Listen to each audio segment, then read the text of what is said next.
La Major de la Minerva de Calella d'aquest any es concentrarà en 5 dies, del 18 al 23 de setembre, i ve carregada de novetats. Una d'elles és que hi haurà un sol envelat que es podrà dividir en dos, segons l'acte que s'hi faci. També el pregó presenta un nou format, tot plegat acompanyat dels actes més tradicionals com la cercavila de gegants o l'elecció de la pubilla i l'hereu. Aquest 2008, la principal novetat que ens porta a la Festa Major és el propi calendari.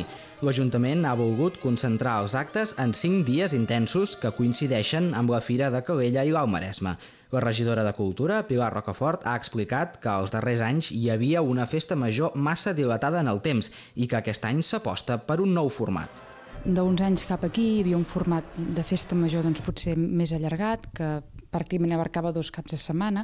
Una miqueta des de l'Ajuntament van valorar aquest any en funció de com queien els dies de calendari, el dia festiu propi de festa major, que és el dia 23, vam veure que si ens anava l'anterior cap de setmana a fer el pregó iniciar la festa, quedava una festa molt allargada, perquè ja ens anàvem el dia 13, molt prové també l'11 de setembre, és un cap de setmana que és un pont, i a banda quedava d'alguna manera molt espaiat.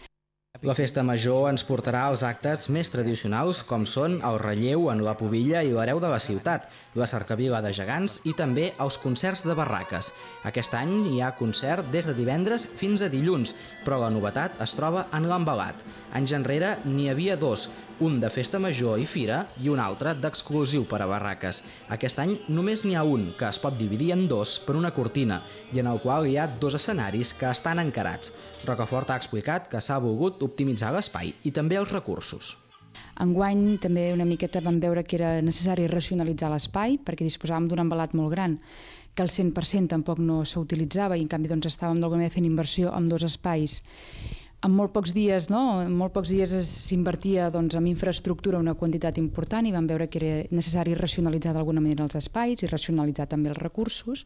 I aquest any l'espai de festa major serà un, però que es podrà convertir en un o en 2. Un espai que es podrà tancar, es podrà obrir, hi haurà 2 escenaris, de manera que hi haurà actes en què l'espai quedarà tancat i s'utilitzarà només una meitat, i actes que s'utilitzarà amb l'envelat tot obert.